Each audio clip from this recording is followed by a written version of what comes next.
Kogbold Steamworks is an endgame dungeon in Realm of the Mad God. It offers a variety of powerful loot, including numerous untiered items, a lot of greater stat potions, and the Vitality Exaltation. This video is going to help you complete the Kogbold Steamworks. If you're struggling with a specific part of the dungeon, you can use the chapters feature to skip to the part that you need right away.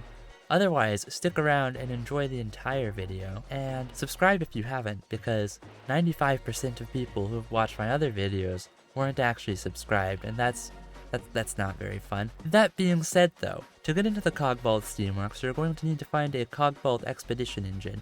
These spawn twice per realm, announced by Wardex talking about a chuffing core or something. It has a very large set piece, and starts in the middle. Once you approach it, it'll begin to rotate around the arena in this formation for the first half of the fight. It has a couple attacks it can do while it's rotating. It'll shoot a bunch of orange stun shots ahead of it. Then it has some other shots along the side that don't inflict any status effects, but they move in some weird patterns. Ideally for this, you want to run ahead of it. You're going to need around 50 to 65 speed to do this. You want to stay ahead of the train so you only have to worry about the stun shots and you can get lots of damage. If you're careful, you can even get your pet on it if you've got an electric pet. Whenever it completes one rotation and hasn't been dealt enough damage, it's going to go to the middle and do either a chase phase or a rotation phase. The rotation phase, it'll circle around the middle a few times and shoot out a bunch of shots. Before it completes its first rotation though, it won't shoot at all, so you can use this opportunity to get some free damage. After that though, I'd recommend stepping out unless you have a lot of defense. The chase phase is very dangerous. It will chase the nearest player, changing direction every few seconds, and fire a bunch of shots that are similar to the Exploding Suns in Oryx 2's infamous Exploding Suns phase. You want to try and drag it around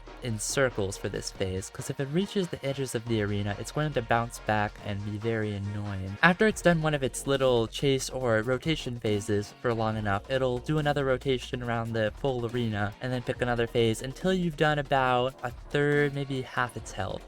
Then it'll go to the middle and start its first turret phase. The 8 turrets that are around the arena will become active and start firing outwards. You'll also throw a few gunner cars on the outer tracks of the arena to keep players out if they're not already in the arena. Do not stand on these.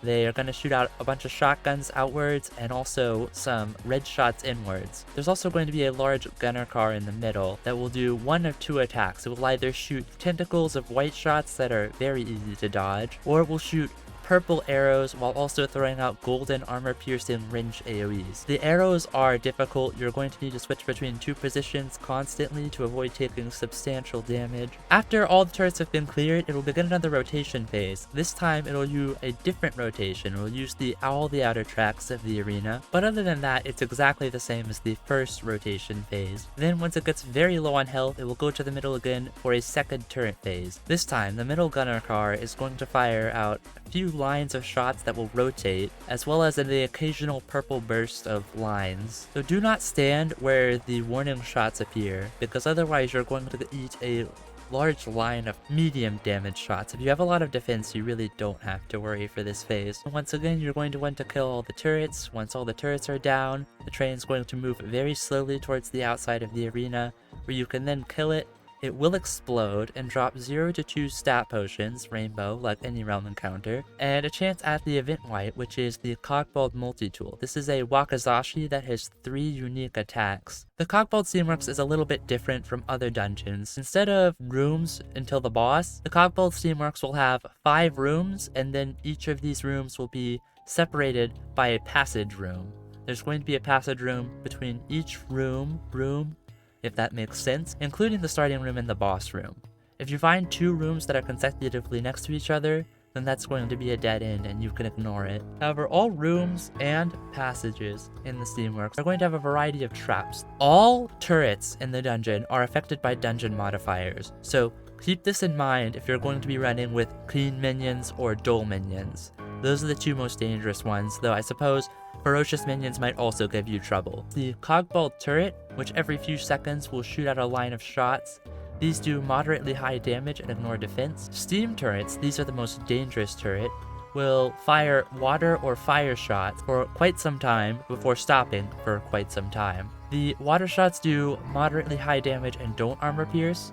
The fire shots deal moderately high damage and do armor pierce. Kogbold lasers will fire a laser every few seconds. This laser is very dangerous. It deals high damage, armor pierces, and breaks your defense. But this is the only turret that is killable. Boomerang turrets will sit in the corner of rooms. Every few seconds, these will fire out a single shot that does moderate damage and then boomerangs back. But it has very little range. These turrets are actually really useless. They don't do anything. Crushers are exactly as you'd expect them to be. They do an AoE every few seconds and crush anything that's beneath them with high damage or sometimes a bit less. Conveyors are similar to the moving tiles in Sprite World. They will push you in the direction that they very clearly indicate. Just a glance at a conveyor will tell you which direction it's moving in. These on their own are not a hazard, but paired with a couple enemies and maybe some dangerous turrets, you might struggle with them a little bit. Steam vents will slow you down as you're walking on them.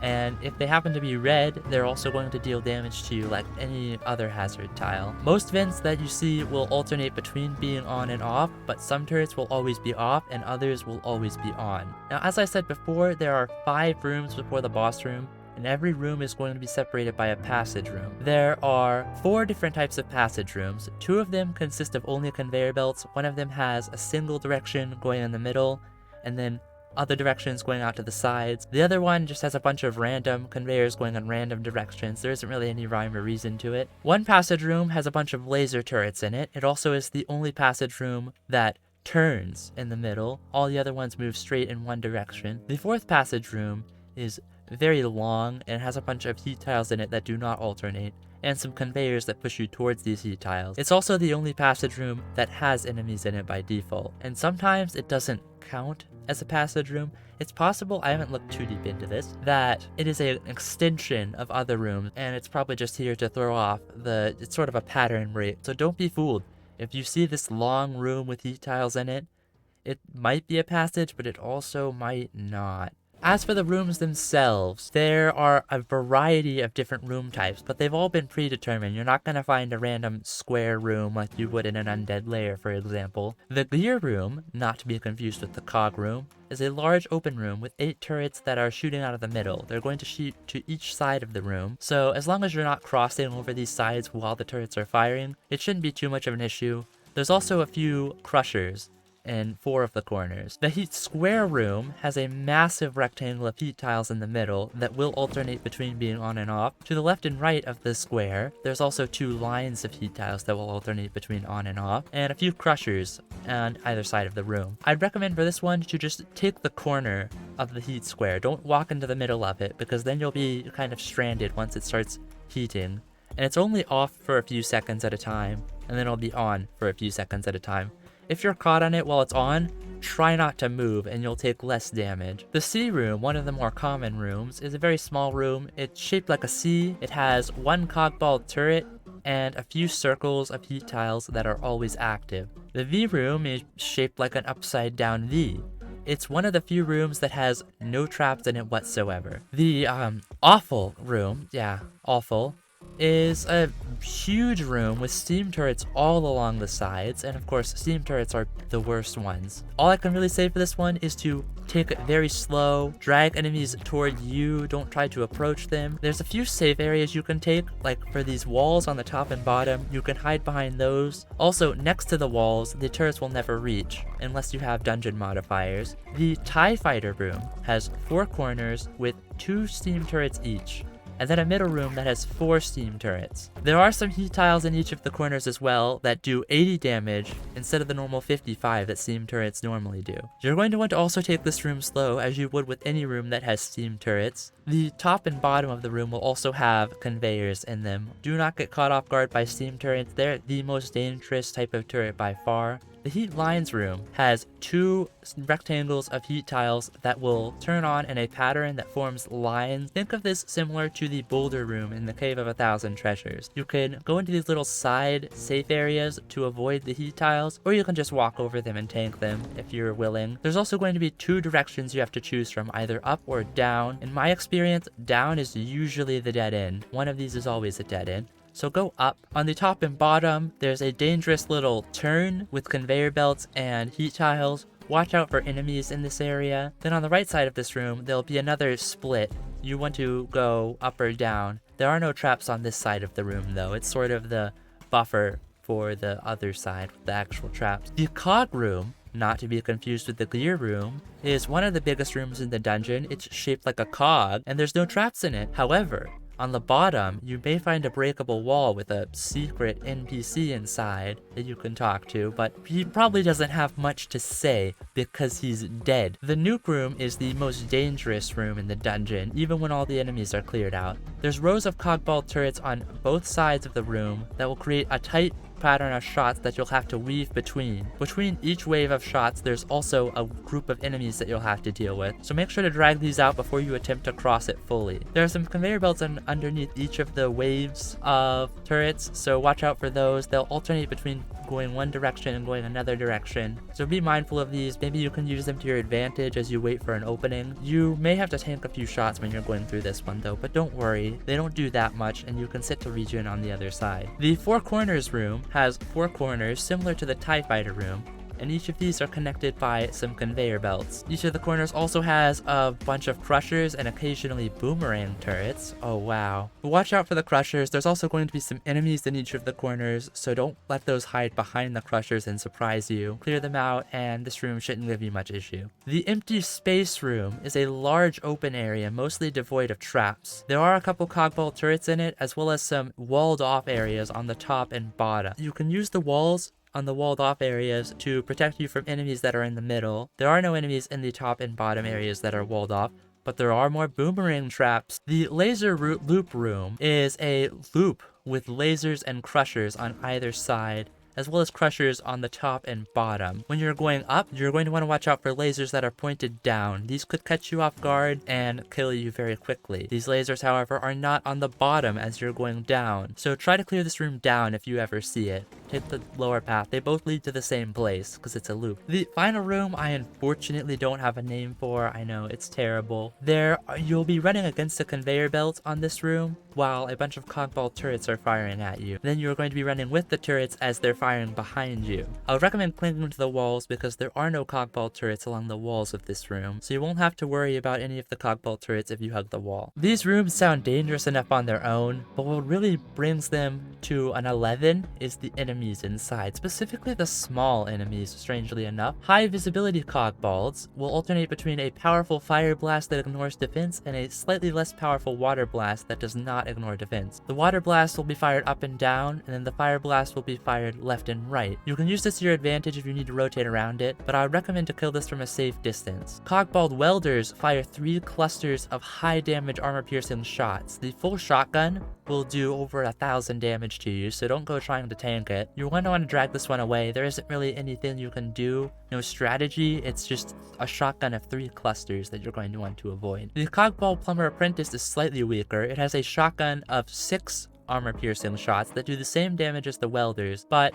it's much more spread out, so you're probably not going to worry about tanking all of them. This one also has a quiet AoE that triggers on it constantly, so if you get too close, you're going to get quieted by it. The Kogbold Supervisor is the weakest of the small Kogbolds. It will slowly chase the player while firing a flamethrower that does moderate damage and the occasional Nova of gears that do moderate damage. Kogbold drones are little flying things that will try to jump on you and explode. They don't deal much damage, but they're going to quiet you for a long time. On their own, they're not very difficult, but being silenced could spell your death with some of the other enemies in the dungeon. Kogbold workers will try to fire a lot of screwdrivers at you while chasing, then they'll become dazed and then back off and fire a minefield of wrenches. On their own, they're not very dangerous, but when they get low on health, they'll create a barrage of confuse and stun projectiles that last for 4 seconds. Careful when you're pushing these things. When they get low, you need to be a good distance away so you can avoid the drills. Kogbold battlesmiths will chase slowly and fire a bunch of hammer projectiles that deal moderate to high armor piercing damage. When the Kogbold battlesmith gets low, it's going to become invulnerable and fire a few square bursts of shots. There's a very apparent gap. It'll alternate between a fire blast and a water blast, similar to the high visibility Kogbold, but it doesn't move, so you don't have to worry about it nearly as much. Kogbold Steamwalkers will wander around with some AoE, and before jumping on on you and firing a lot of shots, both in front of and behind it. They're not much of an issue once they jump. They won't be able to change their direction or anything until after they finish firing and jump again. But if it jumps on top of you, it could very well be an instant death. So keep your distance until it's jumped and then push in and try to kill it. Kogbold Overseers will assist larger Kogbolds and fire a high damage shotgun of armor piercing shots. If there are no Kogbolds around for it to circle, it's going to chase the nearest player relatively slowly. It's going to make it difficult to approach large Kogbolds, so try to pick off the Kogbolds that it's chasing, and then it'll chase you and you can take it down. The Steam Serpents will chase players and fire a barrage of fire and water shots. The fire shots deal moderate damage and armor pierce, and the water shots will slow you, so prioritize avoiding the water shots. Once you've killed all the segments, the head will become vulnerable after a few seconds and you can kill it. This is also the only enemy in the entire dungeon that can be stunned, besides the laser turret. Sometimes when it's about to die, it will go invulnerable and explode, but the explosion shots deal 1 damage each, so you won't have to worry about them. They don't even inflict the status effect. Why is this in the game? The boss room is going to be guarded by the Kogbold Flying Machine. This will cycle randomly between 5 possible attacks. Every time it loses 20% of its health, it will take a few seconds of invulnerability to prevent you from steamrolling it. If it says, "I'll run you down," it's going to chase the nearest player while firing high damage, armor piercing, shield bash shots, as well as some minefield shots to either side that will linger for quite some time. You need to drag it in circles while keeping track of the minefield shots so that you don't eat those. Spray and pray. The boss will go to one of the 4 sides of the arena and fire out a lot of projectiles that inflict expose and deal moderate damage. You may struggle to get on in this one, but you can tank some of the shots if you want to get some damage. Otherwise, just take a step back and let this phase pass. Evasive maneuvers. The boss will rotate around the outside of the arena, and you just need to rotate ahead of it, similar to the Kogbold Expedition engine. As long as you're rotating ahead of it, you're not really going to have to worry about any of the shots. Missile barrage. The boss will rotate around the very middle of the arena or a little bit more out, and will fire novas of high damage rotating shots that you're going to want to prioritize avoiding, but it will also spawn missiles. These missiles will try to sit on you and explode for very high damage, but you can kill them. If the boss says, "You think you can keep up with me?"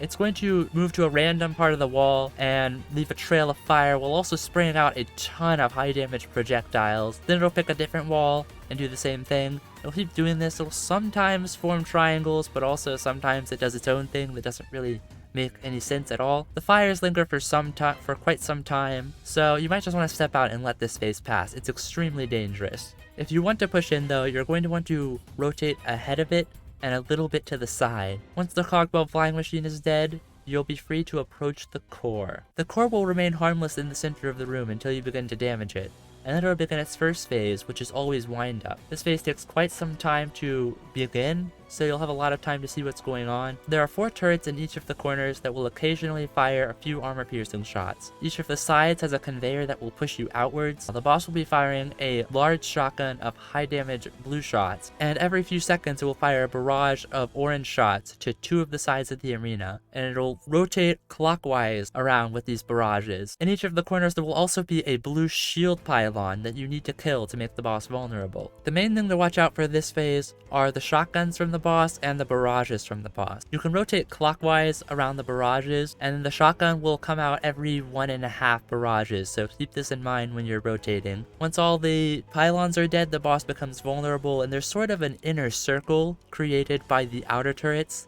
that you can rotate along. It will then do 2 out of 3 defense protocols. These are Scatter, Semi-Spiral, and Push Apart. Scatter will divide the arena into 4 quadrants. There will be 2 pylons in the middle, and then 1 pylon on the top and 1 pylon on the bottom. Ideally, you divide your group into the bottom left corner and the top right corner, or if you don't have a group, you'll just have to rotate clockwise around. Try to get the outer pylons first, as randoms in the group might not notice these, so they're going to go for the inner ones. There's also going to be a turret in the middle that's firing a lot of blue shots, and some turrets on the outside that fire the occasional green shot that will silence you. The boss also rotates around the middle, firing orange exposed shots. After all the pylons are dead, as for every phase in the fight, the boss will become vulnerable and be free to damage. To move between the quadrants and scatter, you're going to want to go along the outside, but watch out for the crushers that line each of the outside areas. In semi-spiral, the boss will fire a semi-spiral of blue shots that deal high damage. Meanwhile, a few drones will be rotating along the outside, firing some white shots that will silence you. There are once again one pylon in each of the corners that you'll need to kill. After that's done, the boss is vulnerable, and you'll be able to push this phase. It's very simple. Push apart will have 2 conveyor belts that push you outwards, away from the boss. There's going to be 4 pylons in the middle, between the 2 conveyor belts, and then a row of turrets in the middle will begin to fire extremely high damage shots. Prioritize avoiding these, but also watch out for the turrets along the sides, which will occasionally fire saw blades that will inflict bleed. If you're in a group for this phase, prioritize getting the top and bottom pylons, as the ones close to the boss are more likely to be noticed and killed by the group. Once you've done 2 defense protocols, the boss will activate its Enforcer core and do 2 out of 3 Enforcer protocols. Do you see a pattern with this boss? Crush Them, Saw Blade, and Minefield are the 3 phases you're going to want to watch out for this time. All Enforcer protocol phases are chase phases. In Crush Them, the boss is going to fire red shots ahead of it, as well as blue shots behind it. The blue shots have a relatively slow shot speed, as well as inflicting slow, so you're going to want to prioritize dodging these. The pylons for this phase are going to be in each of the corners. There's also, as you might have expected,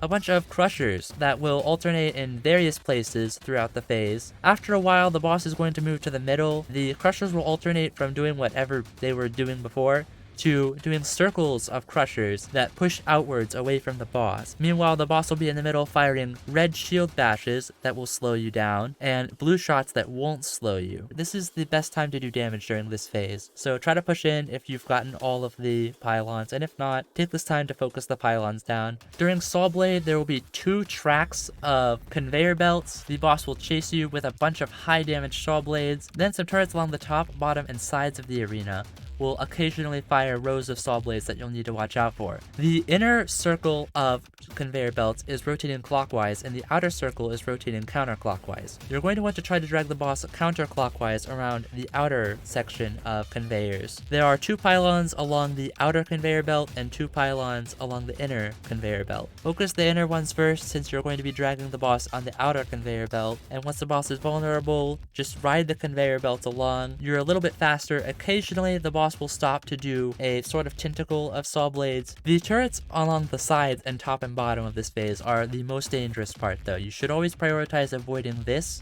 Minefield is the most dangerous phase in the entire fight. There's going to be 1 turret in the middle that fires a ton of minefield shots. These are not unsimilar to the ones we saw during the Kogbold flying machine. They'll linger for quite some time, and they cover pretty much the entire arena. The boss is going to chase and fire a whole mess of quiet shots, so you want to keep it behind you at all times. There's also 4 turrets along the edges that will fire shots occasionally.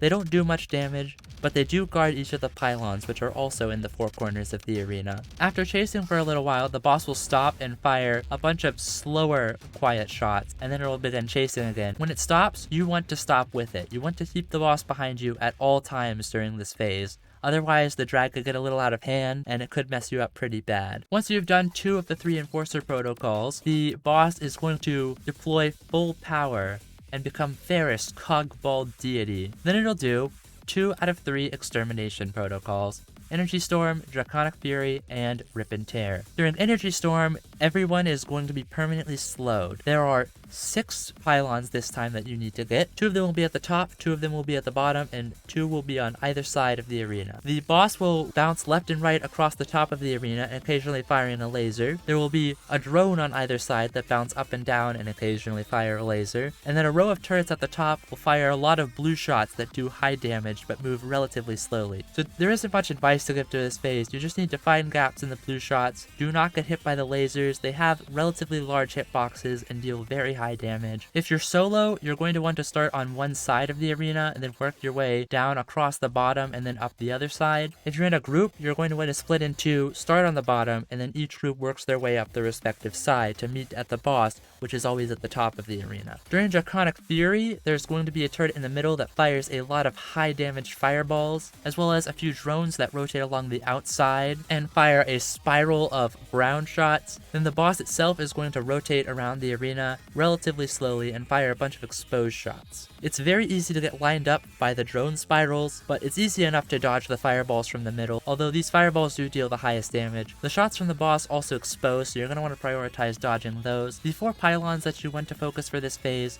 are on each side of the arena. So if you have a group, you're going to want to split between these pylons if possible. Otherwise, rotate around clockwise. The fireballs in the middle will sort of create a clockwise rotation that you can follow to get to all 4 pylons. The boss will alternate between rotating inner, rotating middle, and rotating outer. Careful not to get caught off guard when it switches its position, and then damage it every time it comes around, or if you're feeling brave, you could chase it, though that's very dangerous, so only do that if you're really confident in your skills with this phase. Rip and Tear is the most dangerous phase in the entire fight. A turret in the middle will fire 2 spirals of moderately damaging white shots. A few drones along the outside will fire occasional lines of red shots that individually deal low damage, but since there's 3 of them, it's going to hurt pretty bad if you take the whole line. Then the boss will chase the nearest player and fire a large number of high damage, not armor piercing shots. This phase has 8 pylons. They're all arranged along the outer sides of the arena, which is now very small for this particular phase. So the strategy for this phase is to rotate counterclockwise so that you only have to dodge the occasional bit of spiral, and the boss is always behind you, which is easier said than done. Because of how the boss's AI works, it will try to circle around you rather than sit on top of you. So in order to get it to go along the outside of the arena, you'll need to get very close to it. It's a bit hard to show on a video, but I did do it right here. And then once the boss is on the outside, you need to be careful to keep it on the outside of the arena as you focus down the pylons and then eventually the boss itself. Once you've completed 2 of the 3 extermination protocols, the boss will go to the middle of the arena before exploding and dying. Yes, it does explode, so don't sit on it. Then it'll leave your loot, which is 3 greater rainbow potions, plus 1 from the Kogbold flying machine. You're not going to get any life or mana, but any other potion, you're going to be set from Steamworks. You can pick up tier 13 subweapons and tier 14 armors. That's the same as a crystal cavern. There's also a lot of untiered items to get. The overclocking amulet from large enemies in the dungeon offers more DPS stats than any other item, but it gives no health bonuses and a significant defense reduction. The steam pipe from the Kogbold flying machine deals the exact same damage as a tier 12 staff, but it pierces and has a weird shot pattern. The core drops the rest of the items though. A shield that boosts your speed, not particularly interesting.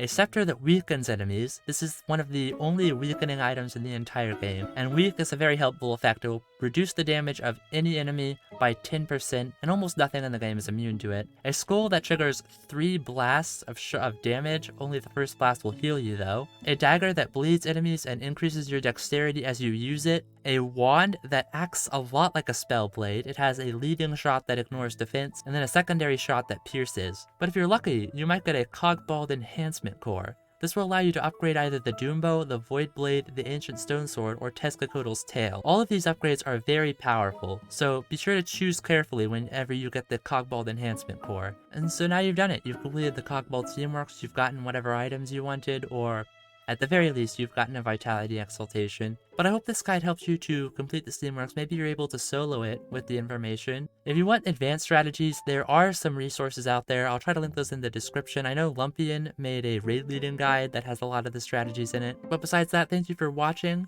And till next time, this has been Cad Jones, reminding you to play hard and stay safe.